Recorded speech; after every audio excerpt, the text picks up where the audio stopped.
mulaikan ibadah kita pada sore hari ini. Saya percaya keberadaan kita di tempat ini, keberadaan kita pada sore hari ini, itu semua oleh karena kehendak Tuhan. Amin. Dan sebab itu saudara yang dikasih Tuhan, jangan sia-siakan waktu yang ada, yang masih Tuhan berikan dalam kehidupan kita, untuk kita berbuat bakti kepada Dia.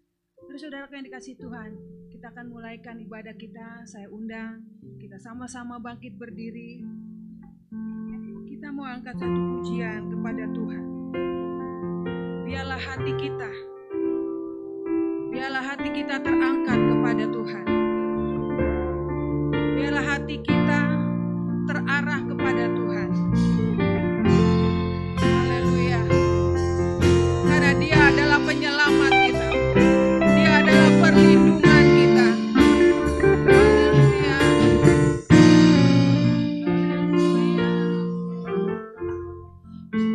Yesusku penyelamat. Tiada yang seperti Engkau.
satukan hati kita.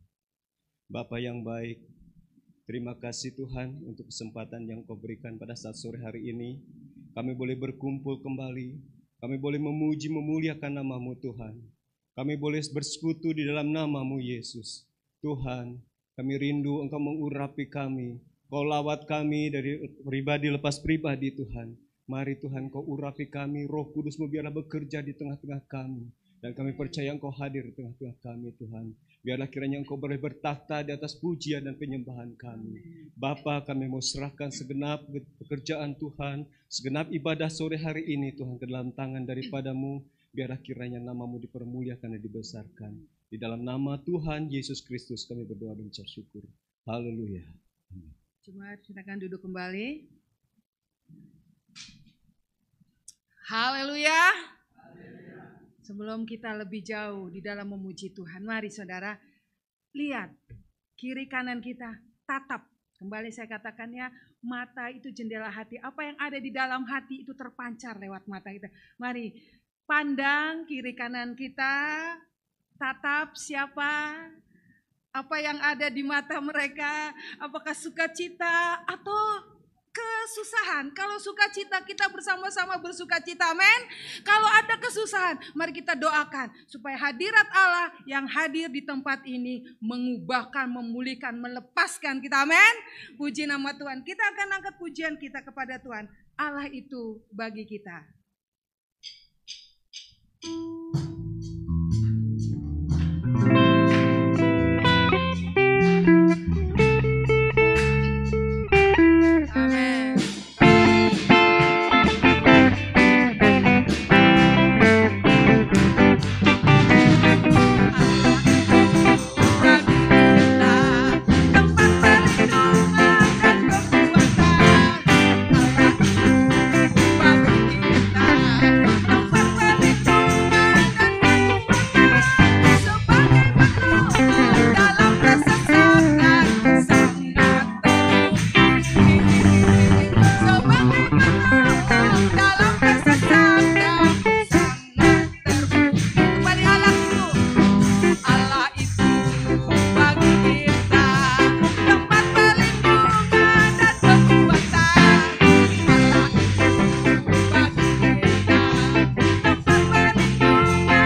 selalu menopang kita. Puji nama Tuhan, saya akan membuka ruang kesaksian bagi saudara yang mau menyaksikan cinta kasih Tuhan. Namun sebelumnya, masih kita tetap memuji Tuhan. Kita katakan kepada Tuhan, mari kita bersyukur pada Tuhan. Sama-sama kita bangkit berdiri. Haleluya. Amin.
Haleluya.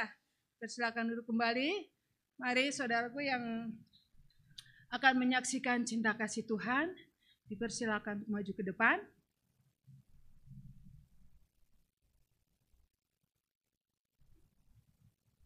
Yang di atas mungkin ada?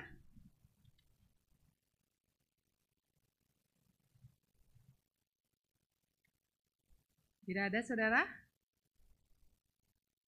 Baiklah, kalau tidak ada, mari kita tetap mau memuji Tuhan, amin.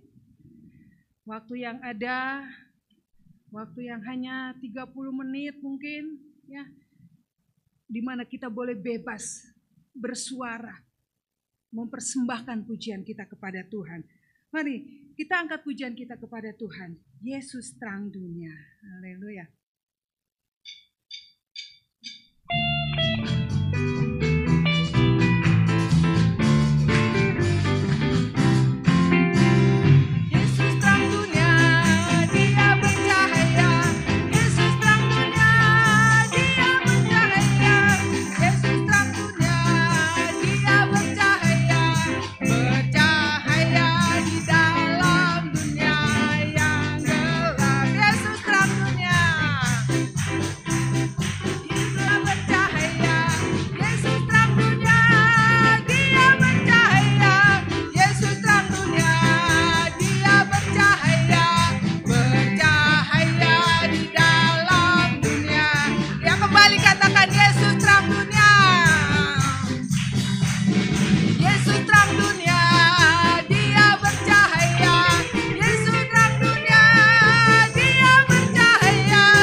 Masih mau memuji Tuhan, saudara? Ada sebuah pujian yang mungkin kita yang masih muda, saya masih muda, tidak tahu lagu ini atau tidak pernah mendengar. Tapi lagu ini sederhana tetapi begitu memberkati sekali. Nah, ya sebelum lagunya kita akan belajar dulu ya saudara. Lagu ini sangat gampang. Hatiku senang, hatiku girang. Ya, karena hadirat Tuhan hadir di sini.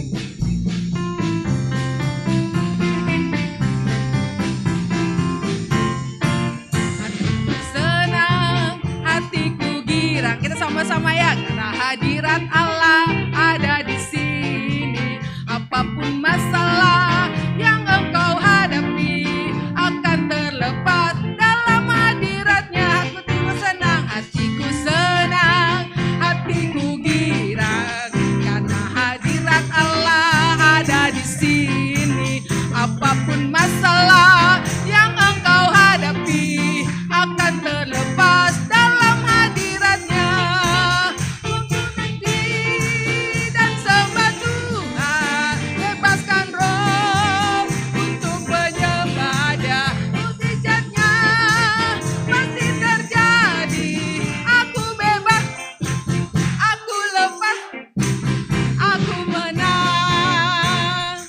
Gampang kan saudara? Ayo, mari kita sama-sama bangkit berdiri. Ketika pujian katakan, aku bebas, aku lepas. Nah, aku menang. Bisa ya saudara ya? Gampang sekali. Dan kita percaya hadirat Allah ada di tempat ini. Amin. Kalau kita menghendaki mujizat Tuhan, mari angkat suara kita, angkat hati kita di hadapan Tuhan. Haleluya. Hatiku girang karena hadirat Allah ada di sini. Apapun masalah yang engkau hadapi akan terlepas. Dalam hati katakan, hatiku senang. Amin.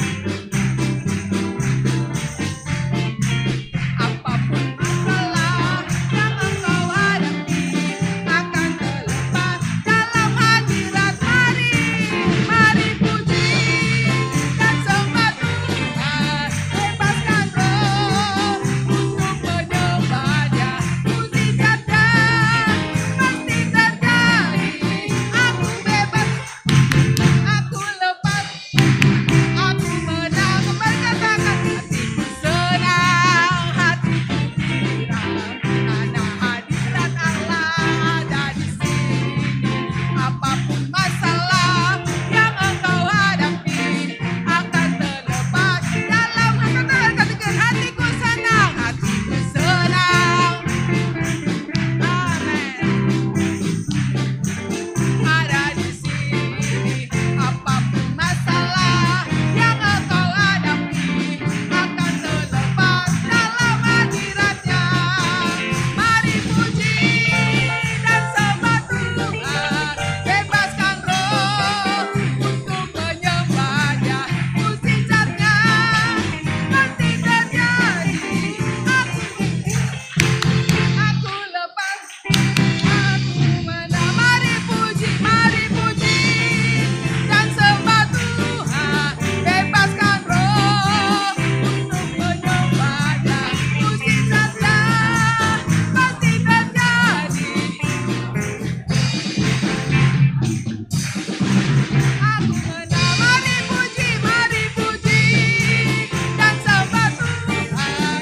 Bebaskan roh untuk menyembahnya. Mujizatnya pasti terjadi. Aku bebas, aku lepas. Sekali lagi kita akan mari puji dan sembah Tuhan. Bebaskan roh untuk menyembahnya. Mujizatnya pasti terjadi. Aku bebas, aku lepas, aku mujizatnya pasti terjadi. Aku bebas, aku lepas, aku mujizatnya pasti terjadi. Aku bebas, aku lepas, aku menang. Haleluya. Amin. Sudah menang? Katakan haleluya. 1, 2, 3. Haleluya. Amin. Kita akan masuk kebenaran firman Tuhan. Ya, kita sudah bebas. Kita sudah lepas. Kita sudah menang. Oleh sebab itu, kita tidak perlu takut. Karena Allah yang akan menyertai kita sampai selama-lamanya.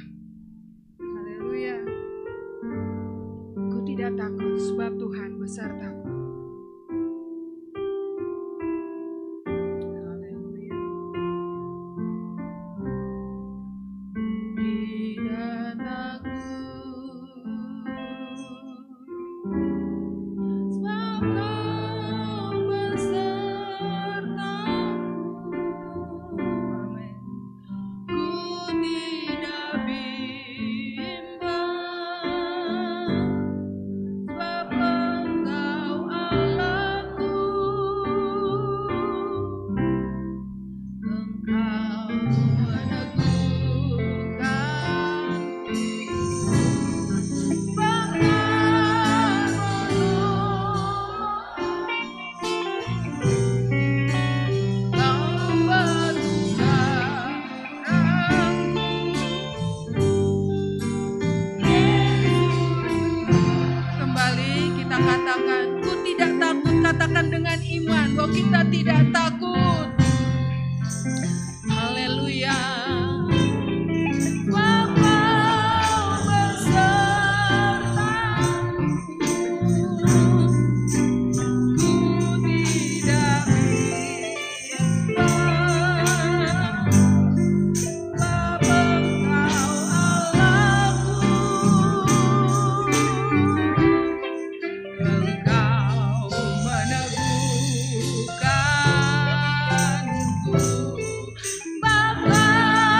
ajaib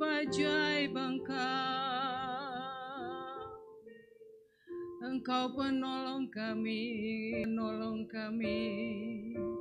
Haleluya,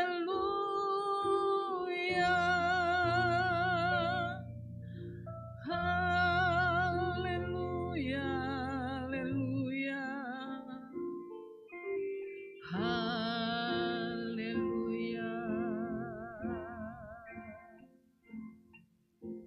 Terima kasih Tuhan. Terima kasih Yesus. Terima kasih Roh Kudus.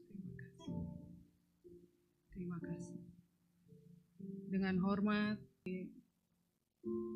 Bapak Roh Irwan akan memimpin kita di dalam doa.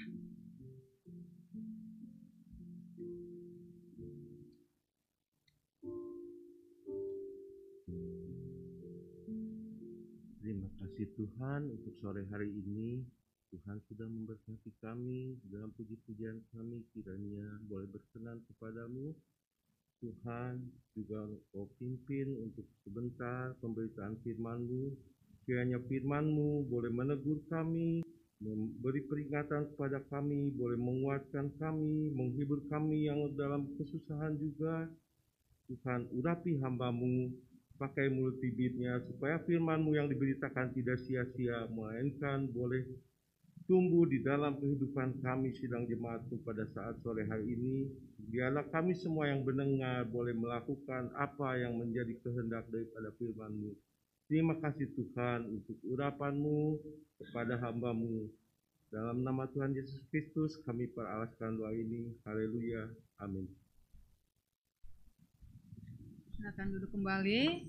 Waktu selanjutnya saya serahkan kepada hambanya yang akan menyampaikan kebenaran firman Tuhan.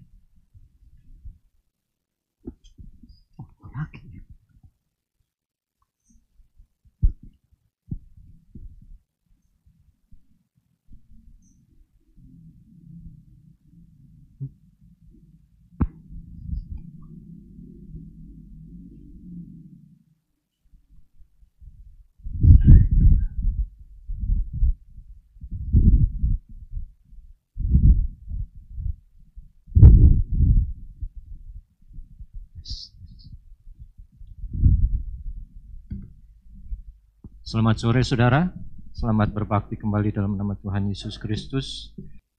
Senang sekali saya khususnya sore hari ini menyampaikan firman Tuhan setelah mengalami satu puji-pujian dan penyembahan yang dipimpin oleh seorang ibu yang luar biasa. Baru kali ini seingat saya beliau sangat bersemangat.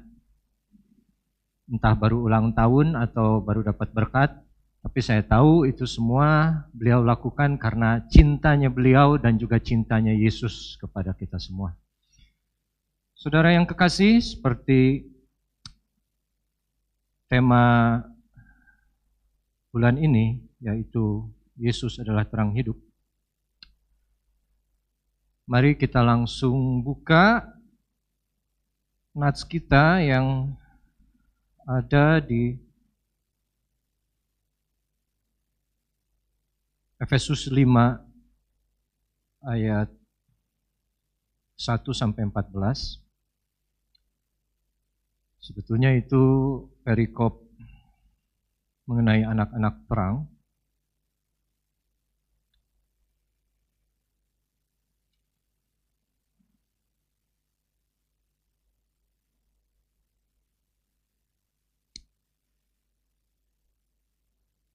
Enggak ada ya?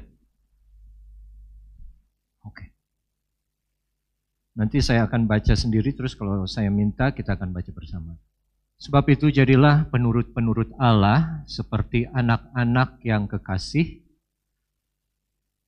dan hiduplah di dalam kasih sebagaimana Kristus Yesus juga telah mengasihi kamu dan telah menyerahkan dirinya untuk kita sebagai persembahan dan korban yang harum bagi Allah. Tetapi percabulan dan rupa-rupa kecemaran atau keserakahan disebut saja pun jangan di antara kamu. sebagaimana sepatutnya bagi orang-orang kudus. Berikutnya, demikian juga perkataan yang kotor, yang kosong, atau yang sembrono, karena hal itu tidak pantas, tapi sebaliknya ucapkanlah syukur. Ayat kelima, karena ingatlah ini baik-baik, perhatikan di sini saudara, tidak ada orang sundal, orang cemar atau orang serakah. Artinya penyembah berhala yang mendapat bagian di dalam kerajaan Kristus dan Allah. Ayat 6, janganlah kamu disesatkan orang dengan kata-kata yang hampa, karena hal-hal yang demikian mendatangkan murka Allah atas orang-orang durhaka. Ayat berikutnya kita baca bersama, 2, 3. Sebab itu janganlah kamu berkawan dengan mereka. Ayat 8 baca lagi. Memang dahulu kamu adalah kegelapan, tetapi sekarang kamu adalah terang di dalam Tuhan. Sebab itu hiduplah sebagai anak-anak terang. Cukup. Saudara yang kekasih, 5-6 ayat pertama memberitakan bagaimana satu penurunan kualitas hidup dalam jemaat di Efesus yang Paulus katakan. Dan ayat yang tadi 2 ayat terakhir kita baca, dikatakanlah oleh Paulus bahwa jangan kita berkawan dengan mereka. Orang-orang yang berkata kotor, yang kosong, yang sembrono, dan lain sebagainya. Dilanjutkan karena dulu kita adalah kegelapan, tapi sekarang kita adalah terang di dalam Tuhan. Karena kita sudah terang di dalam Tuhan, kenapa kita bisa menjadi terang di dalam Tuhan? Karena kita anak-anak Tuhan, anak-anak Allah, anak-anak terang itu. Sejak kita percaya dan menerima Yesus sebagai juru selamat, sejak saat itu pula kita disebut anak-anak terang. Dan Paulus bilang, karena kita anak-anak terang, tuntutannya adalah hiduplah sebagai anak-anak terang. Terang ini hal yang luar biasa saudara. Karena kalau kita baca dari Kejadian 1 ayat, kita baca aja Kejadian 1 ayat 2. Bumi belum berbentuk dan kosong, gelap gulita menutupi samudra raya. Jadi memang Kejadian berbicara tentang penciptaan bumi dan langit segala isinya. Tapi pada awalnya Allah menciptakan langit dan bumi. Kejadian 1. Tapi di Kejadian 1 ayat 2 dikatakan bahwa bumi ini kosong dan gelap. Kenapa? Kok yang diciptakan Allah ini sepertinya buruk? Kok gelap? Tidak berbentuk? Kosong. Nah, menurut penafsiran beberapa ahli dan yang kita yakini juga dalam teologi penciptaan menurut gereja kita, memang antara ayat 1 dan ayat 2 kita sudah ketahui ada proses jatuhnya Lucifer itu ke bumi. Dibuang oleh Tuhan saat dia memberontak. Dan dipercayai saat Lucifer dibuang ke bumi, dia yang bikin kacau, dia yang bikin kaos. Chaos, kekacauan di bumi itu. Sehingga apa yang awalnya diciptakan baik oleh Tuhan, dirusaklah oleh Lucifer. Sehingga ayat 2 yang kita baca tadi, bumi gelap, kosong, tidak berbentuk. Belum ada apa-apa. Yohanes 1 bicara mengenai Yesus adalah terang yang turun ke dunia. Tapi sebelum Yesus lahir, yang biasa kita rayakan Natal ini, 400 tahun bangsa Israel tidak menerima firman Allah. Tidak ada nabi yang berbicara mengenai firman Allah. Kenapa? Karena Tuhan berhenti berbicara. Dan kita tahu, di antara Maleakhi dan Matius yang ada halaman kosong itu, 400 tahun tanpa firman itu disebut adalah masa kegelapan. Saudara, Di mana tidak ada firman, tidak ada terang. Di mana tidak ada firman, hanya kegelapan yang ada. Tapi puji Tuhan, bersyukur kita punya hidup tidak berhenti hanya di situ. Sudah dikatakan memang dahulu kamu gelap, tapi sekarang kamu adalah terang. Dahulu kita berdosa, tapi kita sekarang sudah dibebaskan, disucikan, dimenangkan oleh darah Kristus. Untung penciptaan itu tidak berhenti di Kejadian 1 ayat 2 saja, saudara.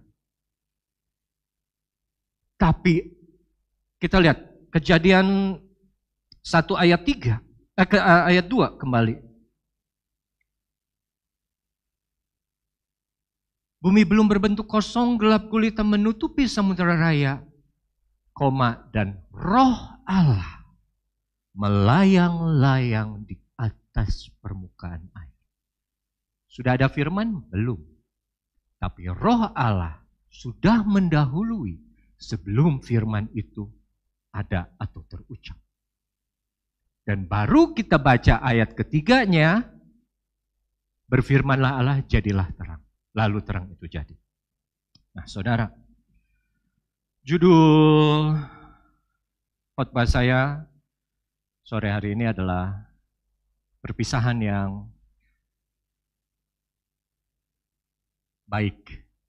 Ya. Mari kita buka ayat berikutnya, 2 Korintus 6, ayat 14 sampai 17. 2 Korintus 6, ayat 14 dan 17. Janganlah kamu merupakan pasangan yang tidak seimbang dengan orang-orang yang tak percaya. Sebab persamaan apakah terdapat antara kebenaran dan kedurhakaan? Atau bagaimanakah, ini ayat yang sangat terkenal, yang sering kita ulang-ulang. Bagaimana terang dapat bersatu dengan gelap? Ini Paulus bilang ke jemaat di Korintus. Ayat 15. Persamaan apa yang terdapat antara Kristus dan Belial? Baal. Atau bagian bersama orang-orang percaya dengan orang-orang tak percaya. Kita orang-orang percaya dengan orang-orang yang tidak percaya, yang tidak mengenal, yang tidak menerima Yesus sebagai juru selamat. Ayat 16. Apakah hubungan bait Allah dengan berhala? Karena kita adalah bait Allah dari Allah yang hidup. Dan menurut firman Allah ini, aku akan diam bersama-sama dengan mereka dan hidup di tengah-tengah mereka, dan aku akan menjadi Allah mereka dan mereka akan menjadi umatku. Ayat 17. Sebab itu, keluarlah kamu dari antara mereka. Dan apa saudara? Pisahkanlah dirimu dari mereka. Mereka siapa? Mereka yang tadi dibilang, mereka orang-orang yang tidak percaya. Bagaimana terang dan gelap dapat bersatu? Firman Tuhan, jangan menjamah apa yang najis, maka aku akan menerima kamu. Perpisahan yang baik, terang dan gelap baru kita baca tidak dapat bersatu. Tapi rahasia ini sebetulnya Tuhan sudah ungkapkan dari Kejadian 1. Mari kita baca Kejadian 1 ayat yang keempat. Allah melihat bahwa terang itu baik. Lalu dipisahkannyalah terang itu dari gelap. Sebelum saya bicara lebih lanjut, coba buka Kejadian 1 ayat 14. Ini adalah hari yang keempat. Berfirmanlah Allah, jadilah benda-benda penerang pada cakrawala untuk apa? Memisahkan siang dari malam. Biarlah benda penerang itu menjadi tanda yang menunjukkan masa yang tetap dari hari dan tahun. Ayat 15. Dan sebagai penerang pada cakrawala, biarlah benda itu menerangi bumi, dan jadilah demikian. Ayat 16. Maka Allah menjadikan kedua benda penerang yang besar itu, yang lebih besar yang kita tahu, matahari untuk menguasai siang, dan yang lebih kecil bulan untuk menguasai malam, dan menjadikan juga bintang-bintang. Ayat 17, saudara. Allah menaruh semuanya itu di cakrawala untuk menerangi bumi. Dan ayat 18, untuk menguasai siang dan malam dan untuk memisahkan terang dan gelap. 3 kali Tuhan bicara bahwa terang dipisahkan dari gelap. Kita sudah belajar berulang kali, kalau sampai ada satu hal yang sama diulang-ulang dalam satu cerita, dalam satu perikop, itu menandakan Tuhan ingin menyampaikan sesuatu yang sangat penting. Bahwa yang namanya terang tidak bisa bersatu dengan gelap. Bahwa yang namanya terang harus dipisahkan dengan gelap.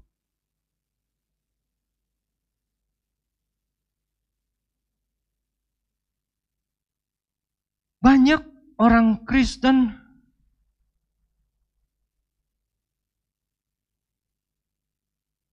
berpikir bahwa kalau ada terang, sudah tidak akan ada gelap lagi.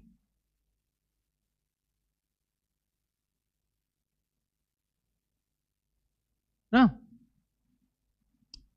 kalau sudah ada terang, tidak ada gelap lagi, mau ngapain ada tadi Kejadian 1 ayat 3, ayat 4, 14 sampai 18. Gelap tetap ada. Tapi Tuhan menciptakan terang. Dan yang kita lihat, kenapa mesti dipisahkan? Saudara, ada beberapa pengertian bahwa saat Tuhan menciptakan terang, ini kita dengan keterbatasan kita manusia mencoba memahami perbuatan yang Tuhan lakukan di awal penciptaan bumi dan yang Dia wahyukan kepada Musa. Jadi ada yang berbicara Tuhan menciptakan terang saat itu, saat terjadi terang itu menyala seperti terang-terang yang kecil-kecil dan terpecah-pecah di antara gelap, belum bersatu. Dan saat Tuhan melihat bahwa terang itu baik, disatukanlah terang itu, dikumpulkanlah menjadi satu, lalu dipisahkan satu kesatuan itu dengan gelap. Dan dijadikan bahwa ini namanya siang dan itu namanya malam. Tuhan ingin menyampaikan bahwa terang, sesuatu yang harus kita pegang, sesuatu yang harus kita fahami, tidak bisa bercampur dengan gelap. Rasul Paulus sudah bilang berulang-ulang dalam berbagai macam suratnya yang ditulis kepada dia bahwa kita tidak bisa hidup bersama dengan orang yang tidak mengenal Tuhan. Coba kita baca dulu ayat Efesus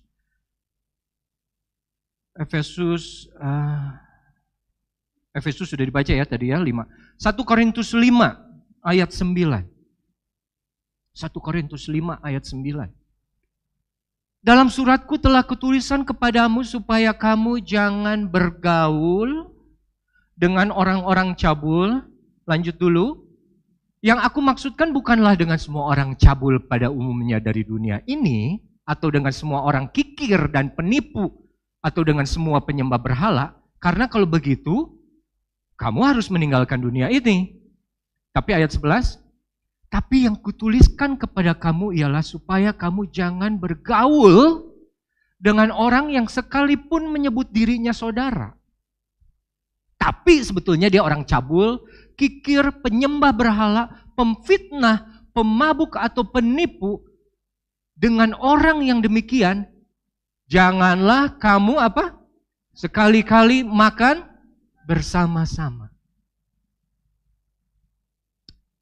Saudara yang kekasih, dari awal saat Taurat turun dengan 600 lebih aturan kepada bangsa Israel, beberapa aturan diantaranya kita sudah tahu.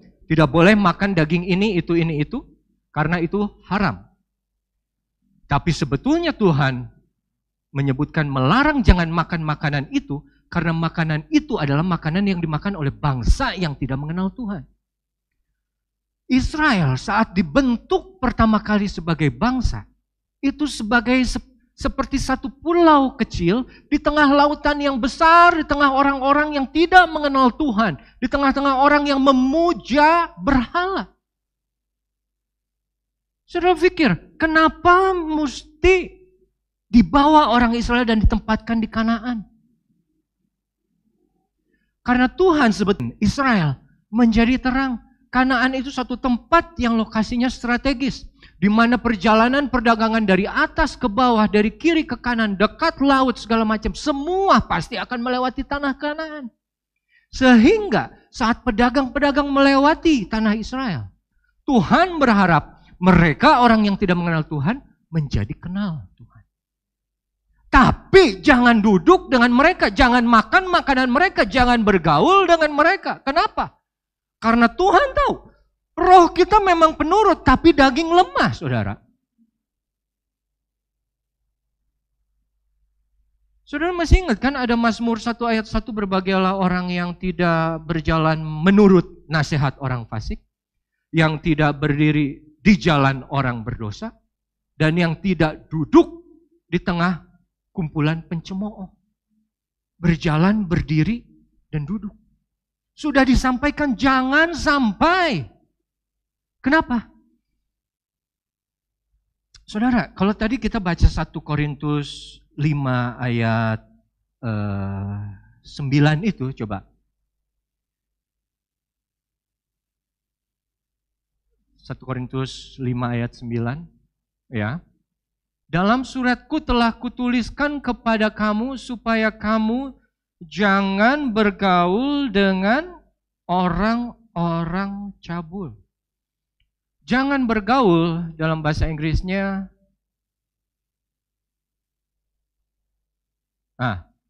company, menemani. Tapi dalam bahasa aslinya, ini kayak bahasa Jepang, saudara. Sunana mignumi. Sunana mignumi. Artinya mix up together, campur. Saudara ingat ya? Kopi warnanya apa? Hitam. Susu warnanya apa? Putih. Dicampur kopi susu jadi warna apa? Coklat, bukan abu-abu. Di mana ada hitam, putih jadi coklat. Jangan sampai kita anak-anak terang bergaul dengan orang-orang yang tidak mengenal Yesus. Orang-orang yang disebut dalam kegelapan. Dengan alasan, kan kita harus menjadi terang di tengah-tengah orang lain. Tunggu dulu. Kan Yesus juga duduk makan dengan orang pendosa. Iya. Tapi tujuannya apa? Untuk menyampaikan firman, untuk membuat orang itu bertobat, menerima Yesus sebagai juru selamat. Kita duduk makan dengan orang-orang yang tidak mengenal Tuhan, untuk apa? Karena kita temenan sama mereka. Karena kita punya kesamaan hobi. Kita pergi ke sana barengan, kita pergi ke sana barengan, kita pergi ke situ barengan. Ujung-ujungnya apa? Bukannya kita yang narik mereka masuk gereja, kita yang kenarik mereka keluar dari gereja. Saat kopi hitam dicampur dengan susu yang putih menjadi coklat, apa artinya? Kita kehilangan identitas diri kita yang asalnya putih menjadi coklat. Mana itu anak-anak terang katanya? Jangan sampai juga seperti gula atau garam yang masuk ke teh yang panas, mix up, diaduk, hilang gula. Jangan sampai kita merasa terbuai karena tapi kan kita harus berkat di tengah-tengah mereka. Betul, tidak salah. Tapi apa saudara yakin? Coba lihat, kalau ya kan kita harus menjadi terang di tengah-tengah mereka supaya memenangkan mereka. Iya. Kalau saudara punya pikiran seperti itu dan saudara jalani itu, gereja ini sebetulnya sudah harus lebih penuh dengan orang.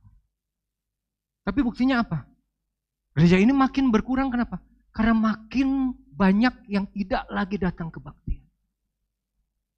Di saat mereka menggunakan istilah COVID sebagai alasan ketakutan untuk hadir, tapi sebetulnya mereka terlalu banyak bergaul dengan kegelapan. Mohon maaf, saya lebih baik ngomong apa adanya aja keras, daripada saudara terbuai. Saudara tahu kan, kita tidur enak tuh kalau dalam keadaan apa? Gelap. Bukan terang. Kebanyakan orang bisa tidur dengan nyenyak saat gelap. Dan saat dalam kegelapan kadang kita terbuai. Mata rohani kita tertutup. Semua indera-indera kita jadi mati. Tidak lagi bisa merasakan kebaikan atau teguran dari Tuhan. Kenapa? Karena kita bergaul. Yang mestinya terang dan gelap tidak bisa bersatu. Tapi kita mengabaikan itu dan kita coba saja Ya, saya mau bergaul dengan mereka supaya jadi berkat. Pret jadi berkat. Yang ada kamu jadi jarang kebaktian.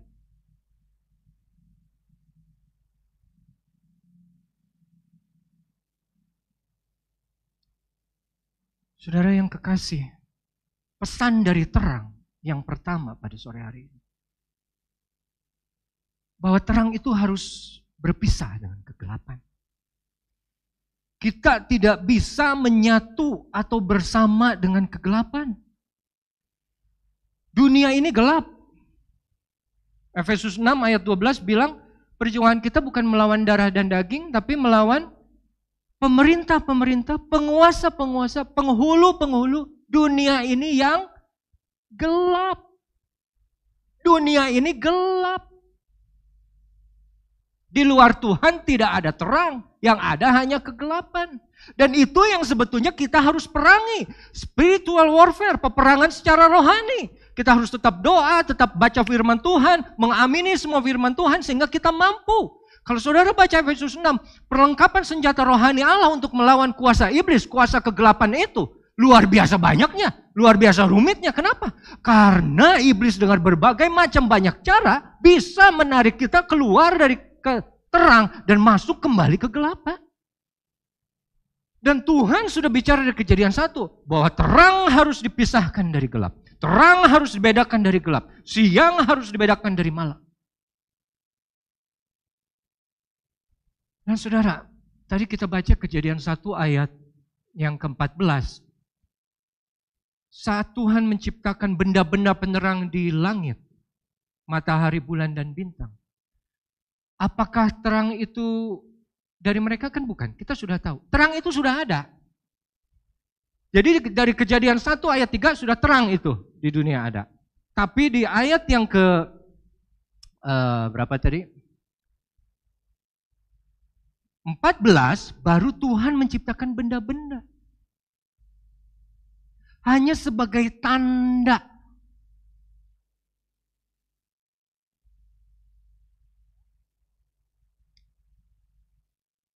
Saudara yang kekasih, dunia tidak akan bisa mengenal siapa Tuhan kita, Yesus Kristus, tanpa turun tangan kita terlibat di dalamnya. Mereka hanya bisa mengenal kebesaran, kebaikan, kemuliaan Tuhan Yesus melalui hidup kita. Matahari, bulan, dan bintang adalah sebetulnya gambaran kita semua. Anak-anak terang itu. Saudara ingat saat Yusuf bermimpi, dia bilang apa? Matahari, bulan, dan 11 bintang tunduk menyembah kepadaku. Sampai saudaranya bilang, apa maksudmu? Kamu bilang bapak, ibu, dan aku, saudara-saudara, semua tunduk kepada engkau. Kita adalah terang dunia. Betul? Yesus yang mengatakan dalam Matius 5, kamu adalah terang dunia. Terang kita dari mana? Terang kita dari Tuhan. Terang kita hanyalah sebuah refleksi dari terangnya Tuhan. Saudara ingat dalam Mazmur 119 ayat 105. Coba kita baca sebentar. Ini kan ayat yang terkenal ya.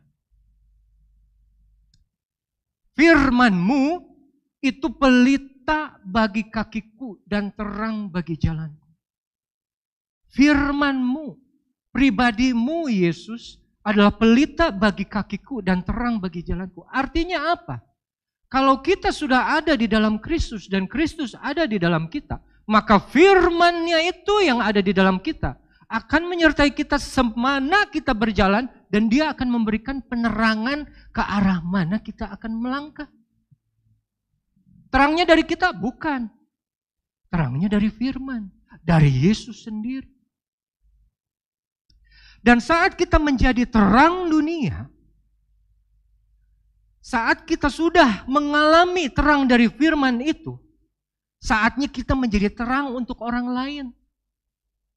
Kita yang memberitahu kemana seharusnya mereka harus melangkah. Langkah apa yang mereka harus ambil. Itu artinya terang Tuhan kita refleksikan melalui diri kita kepada orang lain. Sehingga orang itu mengenal terang yang sesungguhnya dan boleh menerima Yesus.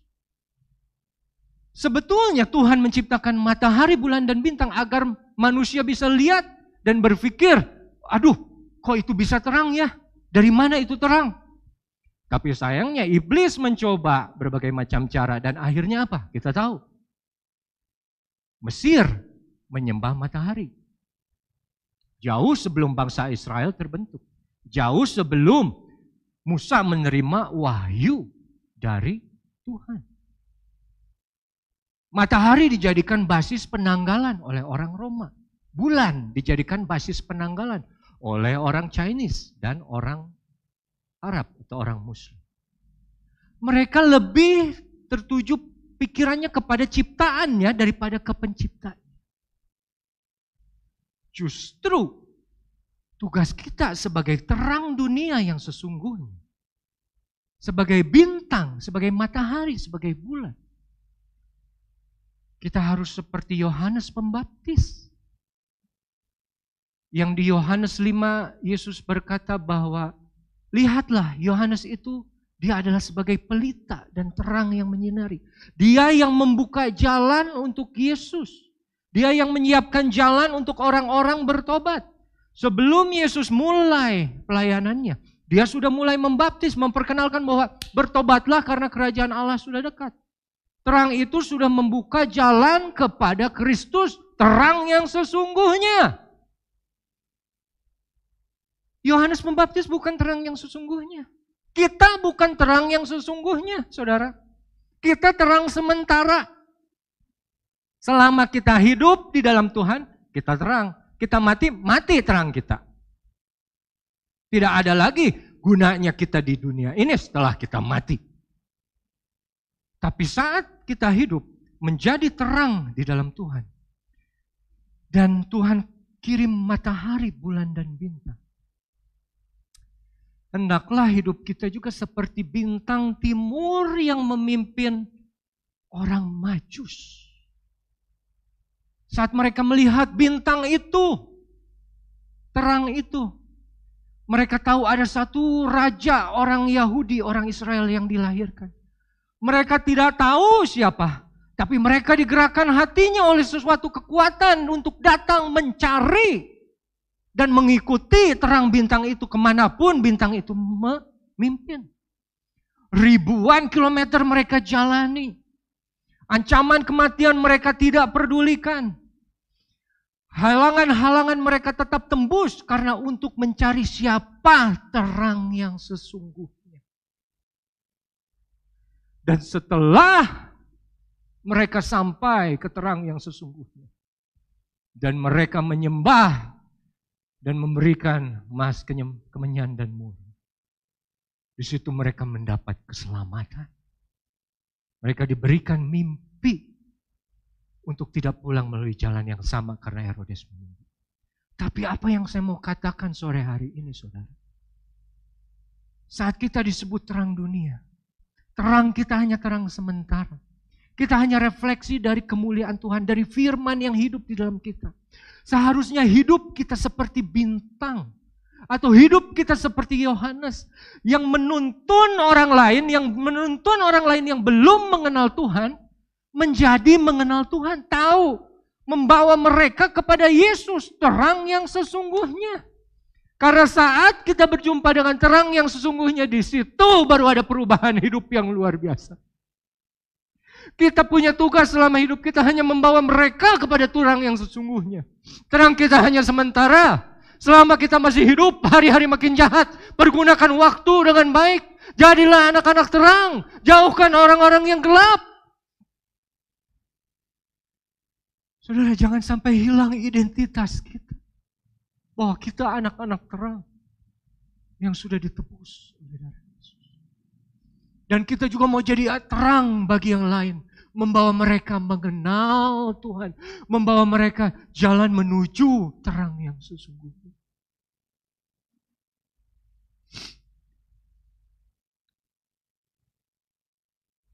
Saudara yang kekasih,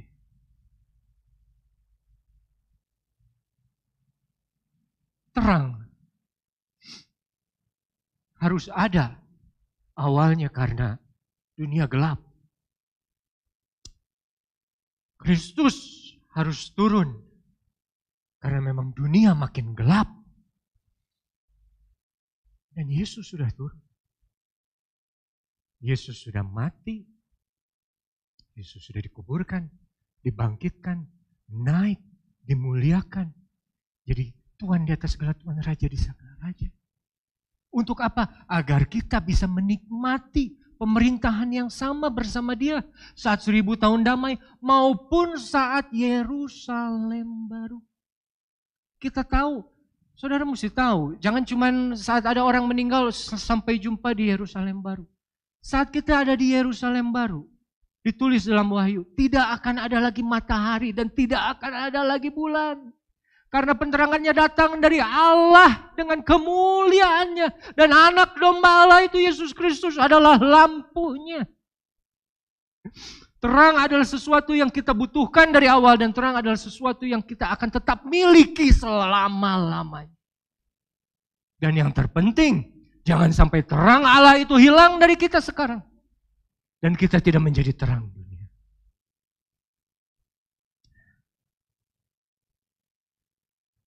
Terima kasih saudara, demikian firman Tuhan sore hari ini. Saya memang sudah cita-cita untuk khotbah singkat, tidak lagi lama dan saya pikir itu tadi setengah jam. Mari kita tunduk kepala, saya akan berdoa untuk saudara. Tuhan, Bapa yang baik, Bapa yang kami sembah, Bapa sumber terang dari bumi ini. Dan Yesus juga yang firman-Nya boleh hidup dan menjadi terang dalam hidup ini. Kami datang kepadamu Bapa bersyukur untuk setiap firman yang kami dengar tadi. Kuatkanlah kami Tuhan, mampukan kami Tuhan. Untuk kami boleh terpisah dari kuasa-kuasa kegelapan, dari pergaulan yang salah, yang bisa menjauhkan kami dari terang yang sesungguhnya itu Engkau sendiri Yesus. Tuhan biarlah Roh Kudus senantiasa menyertai kami, menemani kami, mengiringi. Sehingga dalam perjalanan kami boleh menjadi terang dunia seperti yang Engkau katakan. Dan kami boleh menjawab semua keraguan mereka. Dan kami boleh membawa orang-orang yang belum mengenal Engkau menjadi tahu siapa Yesus Juru Selamat itu. Tuhan terima kasih Bapa, berkatilah jemaat yang sudah datang pada sore hari ini. Biarlah setiap firman yang sudah ditaburkan sore ini tidak terbuang begitu saja, tapi hamba-Mu percaya semua firman tidak akan pergi sia-sia, tapi kembali akan memuliakan Engkau, pemilik firman itu. Dan nama Engkau Yesus boleh dimuliakan dalam hidup kami. Terima kasih Tuhan, terima kasih Bapa. Di dalam nama Tuhan Yesus Kristus, Allah kami yang hidup, kami sudah berdoa dan alaskan doa ini. Haleluya, amin. Saya serahkan ke yang bertugas.